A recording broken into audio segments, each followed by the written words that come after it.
요나서를 보면서 우리는 매우 이기적이고 세속적이고 욕정적인 그 정욕적이고 육신적이고 세상적인 사람의 전형 요나를 만나게 돼요.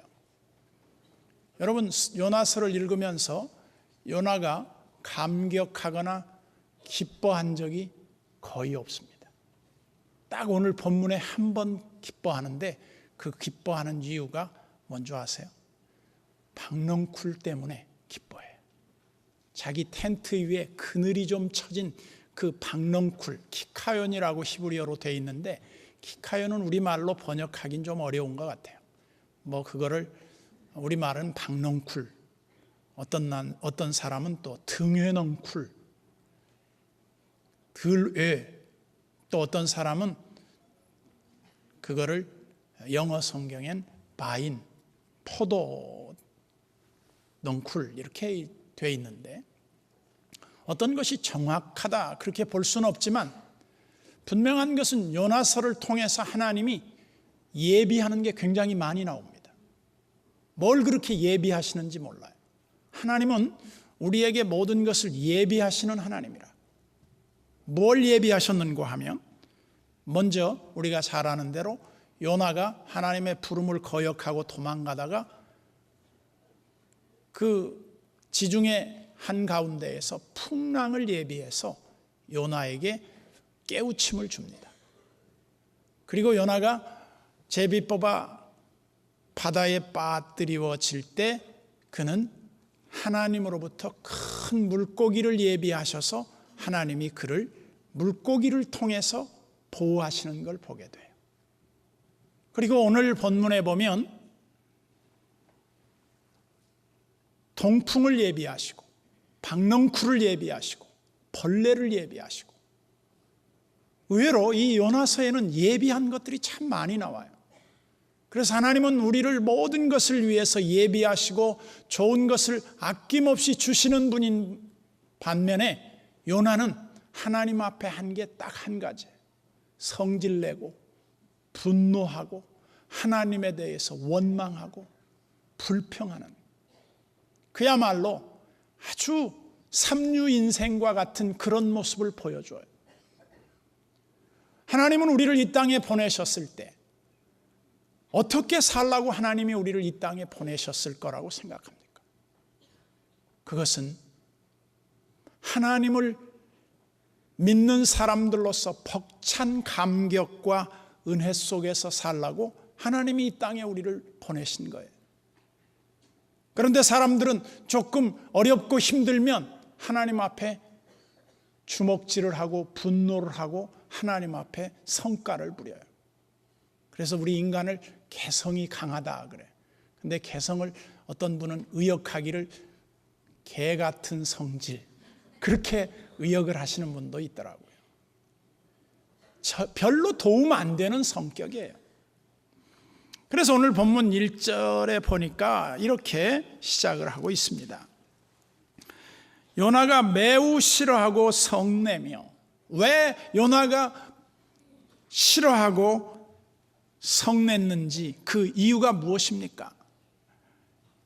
니느웨가 회개하고 변화되니까 하나님이 그들을 징계하시지 않고 징계를 철회하니까 싫어하고 분노한 거예요. 이게 선지자가 할 일이냐? 이거는 잘못됐어도 너무 잘못된 거다. 그러면서 그는 하나님 앞에 불순종한 이유를 합리화시키면서 2절에 이렇게 말합니다. 그 분노하면서도 요나가 또 기도해요. 어떻게 기도하냐면 2절에 보세요. 여호와께 기도하여 이르되 여호와여 내가 고국에 있을 때에 이러하겠다고 말씀하지 아니하였나이까? 그러므로 내가 빨리 다시스로 도망하여 싸우니. 그러니까 하나님이 용서하고 그들을 벌하시지 아니할 거를 알고 자기는 이미 쓸데없는 일이라고 생각해서 도망갔다는 거예요. 얼마나 우스꽝스러운 일입니까? 우리가 하나님의 은혜 아니면 우리가 설 수 없어요. 하나님의 은혜가 아니면 여기 앉아 있을 수도 없어요. 우리가 그래서 하나님의 은혜에 빚진 자라는 거예요. 그런데도 불구하고 요나는 빚진 게 더 많아요. 그는 뭐라고 말합니까? 물고기 뱃속에서 자기가 하나님 앞에 회개하면서 다시 한번 기회를 주시면 주님을 위해서 살겠다고 했어요. 여러분들 중에서도 제2의 인생을 사는 분들이 적지 않을 거예요. 하나님이 기회를 주시고 은혜를 주셔서 지금 여기에 있는 분들이 적지 않을 거예요. 그러면 그분들이 주님을 위해서 정말 살아야 되는데 자기를 위해 살아요. 그래서 하나님 앞에 분통을 터뜨리고 하나님께 주먹질을 하고, 그뿐입니까? 3절을 보세요. 여호와여, 원하건대 이제 내 생명을 거두어 가소서. 나는 사는 것보다 죽는 것이 내게 나음이니이다 하니. 사람들은요, 힘들고 어려우면 유일한 돌파구가 딱 하나 있어요. 그게 뭐예요? 나 죽어버려야지. 나 그만 살고 싶어. 여러분, 사람이 말이죠, 자기 생애가 아무리 힘들고 어려워도 생을 포기하는 게 하나님의 뜻이 아닙니다. 성경은 우리에게 뭐라고 말씀했냐면, 산 개가 죽은 사자보다 낫다. 그 말의 의미를 의역해보면 이런 뜻입니다. 동물 중에 최고의 동물을 사자로 비유했어요. 그리고 세상에 가장 하찮은 동물 가운데 하나가 뭐냐면 버려진 들개 같은 존재. 그게 가장 하찮은 것으로 묘사가 됐어요. 그러니까 가장 영광스럽고 세상을 끝난 사람보다 아무리 초라하고 볼품 없어도 살아있는 사람이 낫다. 생명이 그렇게 소중한 거라는 거예요. 요즘 영화 중에 그런 영화가 있다며요. 우주에서 미아가 돼서 살아나려고 하는 그런 영화가 상영이 되고 있다고 합니다. 저는 못 봐서 모르겠지만, 어쨌든 생명의 소중함이라고 하는 것은 비교할 수 없는 거예요. 내가 어떤 초라한 삶을 살더라도 삶 자체는 아름다운 거예요. 그런데 사람들은 조금 힘들고 어려우면 제일 먼저 생각하는 게 하나님 앞에 반항하는 표시로 나 그만 살고 싶어요. 능력의 선지자 엘리야도 한때 좌절과 깊은 절망감에 빠집니다. 그러면서 그가 이렇게 호소하죠. 갈멜산에 큰 승리를 이룬 다음에 이세벨에게 쫓겨 초라한 처지에서 그는 하나님 앞에 이렇게 말합니다. 하나님, 넉넉하오니 내 생명을 거두어 주십시오. 그때 하나님이 엘리야에게 주신 답변은 뭔지 압니까? 너 지금 무슨 소리를 하고 있는 거야? 넌 지금 할 일이 많이 있어. 이방 나라에 가서 왕을 세우고 네가 해야 할 일이 아직 많이 남아 있다고. 우리 인간의 편에서는 모든 게 끝난 줄로 알지만 생이 계속되는 한 하나님은 우리로 하여금 이 땅에서 할 일이 있다. 우리가 흔히 죽는 사람에게 이런 말을 합니다. 그 죽을 힘으로 다시 살아라. 여러분들도 힘들면 제일 먼저 생각하는 게 뭡니까? 포기해버릴까? 그만둘까? 여러분, 요즘 젊은이들이 너무 인내심이 적어요. 조금 힘들면 헤어져. 그만둬. 기분대로 살아요. 여러분, 신앙생활에 무서운 적이 뭡니까? 자기 감정대로 사는 거예요. 믿음으로 살지 않고 감정으로 사는 거예요. 믿음은 감정을 뛰어넘는 겁니다. 일을 하고 싶어서만 하는 게 아니에요. 해야 할 일이기 때문에 하는 거예요. 공부를 하고 싶어만 하는 거 아니에요. 하기 싫어도 해야 되는 거예요.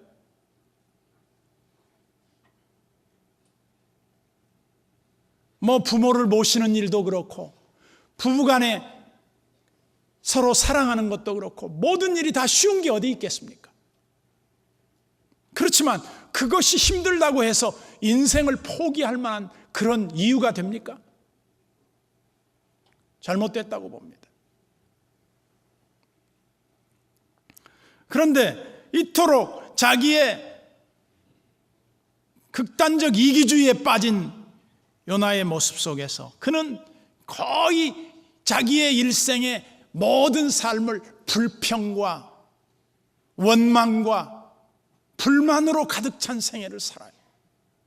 하나님 앞에 거역하고 오만불손한 모습으로 살아가요. 이러한 요나를 보면서 우리는 이 요나서를 통해서 하나님이 무엇을 말씀하고자 했을까? 그것은 우리에게 말씀하고자 하시는 의도가 있다. 요나가 하나님 앞에 죽기를 구한 적이 몇 번 있습니다. 여기 4장에서만 2번이 나오는데 4절에 보세요. 여호와께서 이르시되 내가 성내는 것이 옳으냐 하시니라. 야, 너 지금 성내는 게 정당한 거야? 그렇게 물으니까 5절에 보세요. 요나가 성읍에서 나가서 그 성읍 동쪽에 앉아 거기서 자기를 위하여 초막을 짓고 그 성읍에 무슨 일이 일어나는가를 보려고 그 그늘 아래에 앉았더라. 저는 이 구절을 묵상하면서 이렇게 묵상해 봤어요. 하나님이 질문하는 말에 요나는 대답이 없어요. 그러면서 요나는 자기를 위해서 사는 거예요. 하나님을 위해 살지 않아요. 이것이 잘못된 인생관의 전형입니다.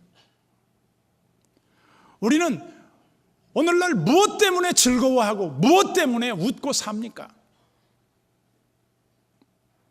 요나가 딱 한 번 기뻐하는 모습이 나옵니다. 언제인 줄 아시죠? 4장 6절에 보세요. 하나님 여호와께서 박넝쿨을 예비하사, 여러분 예비하사라는 단어에다가 이 밑줄을 쫙 그어보세요. 이 요나서는 재미있어요. 예비하신다. 뭘 하나님이 그렇게 예비하실까? 그런데 하나님이 요나를 위해서 예비한 것들이에요. 다 그 못난 요나를 위해서. 그래서 요나를 위해서 예비하신 그 박넝쿨로 인해서 그의 머리를 위하여 그늘이 지게 하시며, 머리 그늘을 만들어 주었다. 그래서 아마 요나는 대머리였을 거라고 보는 거예요. 왜냐하면 햇볕이 뜨거운데 하나님이 그 뜨거운 햇볕에 노출이 되면 너무 따가울까 봐 하나님이 이 키카yon, 그 어느 공동 번역 성경에 보면 키카연을 무엇으로 번역해 놨냐면 피마자, 아주까리.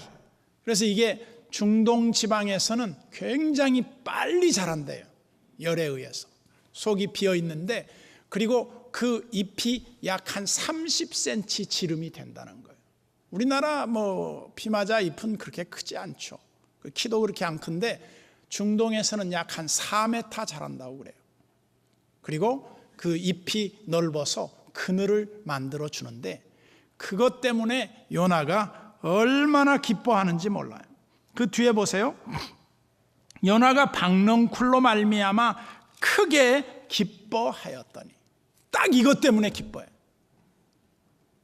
하나님의 은혜를 기뻐하거나 하나님의 구원을 기뻐하거나 하나님의 그 크신 용서를 기뻐하지 않고 박넝쿨 때문에 기뻐해요. 이 말을 보면 마치 무엇과 같으냐면, 여러분들이 하나님의 그 은혜를 기뻐하지 않고 하나님 이 예배를 기뻐하지 않고 돈 몇 푼 생기는 걸로 기뻐해. 진급되는 걸로 기뻐해. 조금 이익되는 것 때문에 기뻐해. 그런 기쁨은 사실은 참 기쁨이 아니에요. 일시적인 것들이에요. 그래서 우리는 세속적이고 정욕적이고 마귀적인 이런 것 때문에 기뻐하는 게 아니라 진정한 것 때문에 기뻐해야 된다. 그게 뭐냐? 하나님이 구원하려고 하시는 그 백성을 한 사람이라도 멸망해서 건져내서 그 사람들이 구원받았다면 그것으로 인해 기뻐하는 게 참 기쁨이죠. 박넝쿨 그까짓 거 대머리 위에 그늘 좀 주었다고 그렇게 기뻐해요? 뭐 좀 이렇게 잘 된다고 그것 때문에 그렇게 기뻐해요? 성경은 우리에게 뭐라고 말하냐면 여호와를 기뻐하는 것이 우리의 힘이니라 그래요. 하나님을 기뻐하라. 그것이 너희의 힘이다. 그런데 5절 다시 돌아가 봅시다. 요나가 성읍에서 나갑니다. 나갔는데 저는 그 앞에 부사를 하나 넣는다면 슬그머니 나갔다고 하고 싶어요.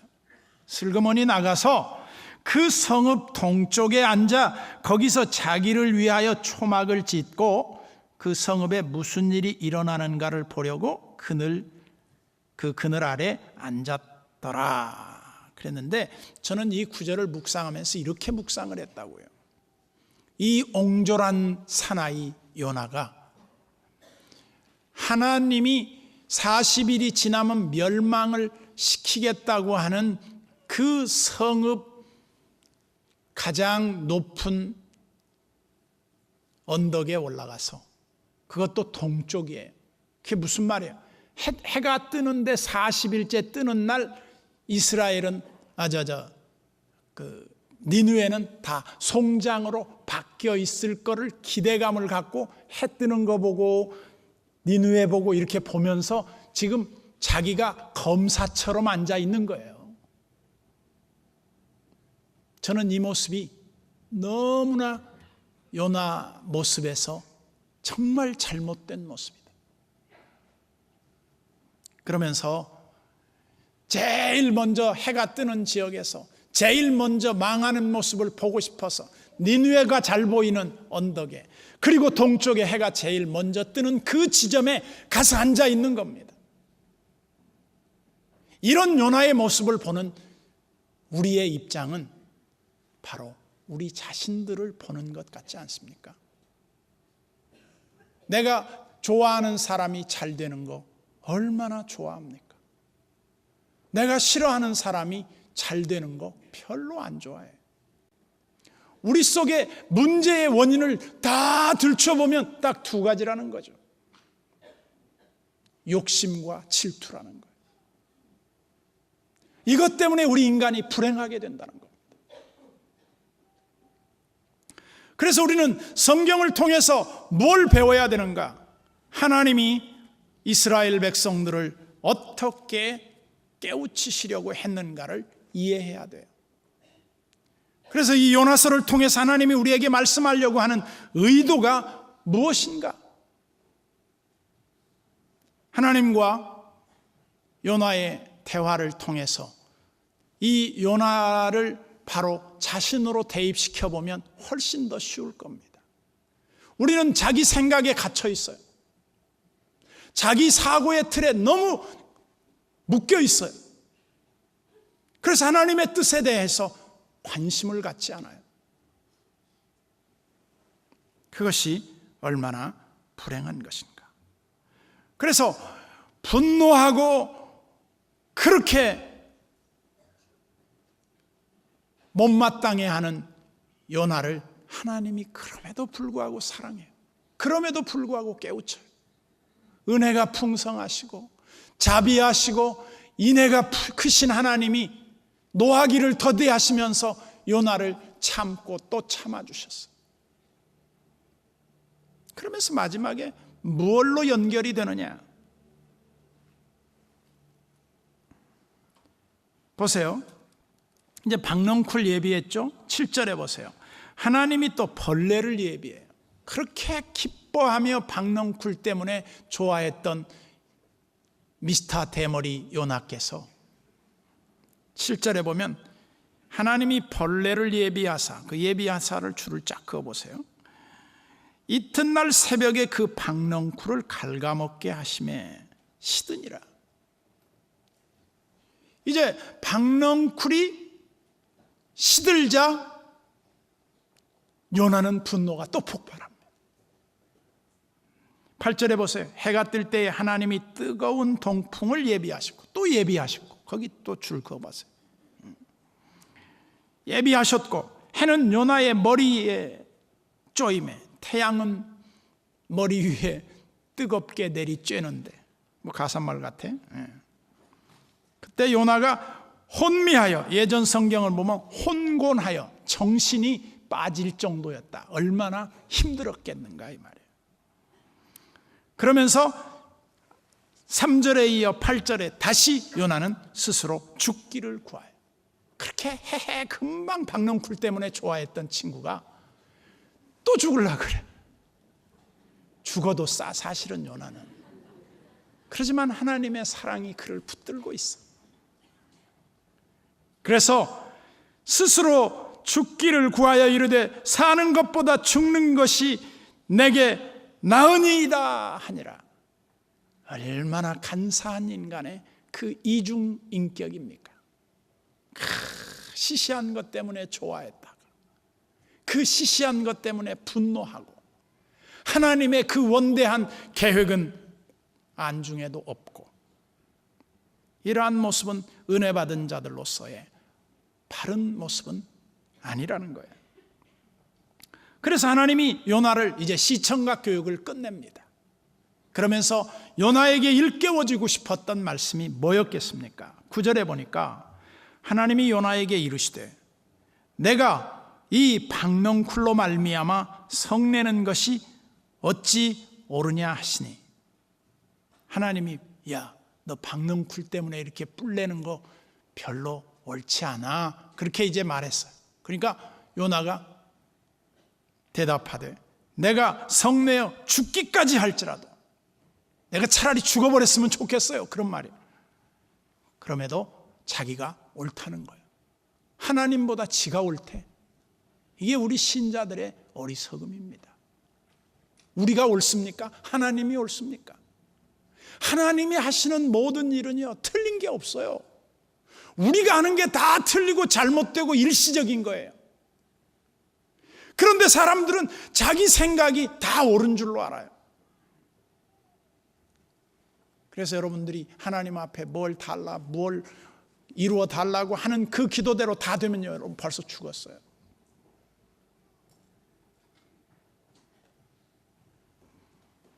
그래서 우리가 은혜 아니면 설 수 없어요. 그러면서 10절에 주님이 일깨워 줍니다. 여호와께서 이르시되 내가 수고도 아니하였고 재배도 아니하였고 하룻밤에 났다가 하룻밤에 말라버린 이 박넝쿨을 아꼈거든. 너 그거 박넝쿨 기뻐하면서 아끼지 않았냐? 네가 심거나 네가 뭐 그걸 재배하지 않았지 않느냐? 그런데 나는 니느웨 백성들도 내가 만들었다. 내가 니느웨의 그 어린 것들, 가축들 내가 다 만든 거야. 그런데 박넝쿨 애끼는 것보다 이들 애끼는 게 내가 얼마나 더 가치 있는 일이냐? 이러고 끝나는 거예요. 그 뒤에 말이 없어요. 그 뒤에 말로 이어진다면 무슨 말이 딱 하나 나와야 될까요? 요나가 회개하고 그 니느웨 백성들과 함께 축제에 참여했더라, 이래야 맞아요. 근데 요나가 갔을 것 같아요? 꼬나가지고 안 갔어요. 못 됐어요. 그게 우리 모습이라 그 말이에요. 기뻐하는 사람들과 함께 기뻐하고 우는 사람들과 함께 울고 하나님이 축복하시려고 하는 그 대상자들과 함께 우리가 더불어 사는 것이 하나님의 뜻이에요. 그럼에도 불구하고 우리는 얼마나 많은 기회들을 하나님 앞에서 잘못 감당하는지 몰라요. 이것이 인간의 불행이에요. 제가 항상 말씀드렸습니다. 신앙생활의 무서운 적은 무엇인가? 자기 기분대로 신앙생활하는 것이다. 신앙생활은 사명으로 하는 것이며 하나님의 말씀에 순복하는 것이지 내 감정으로 하는 게 아닙니다. 그러므로 오늘 다시 한번 하나님의 뜻을 깨닫고 즐겨 순종하는 자들이 될 수 있기를 바랍니다.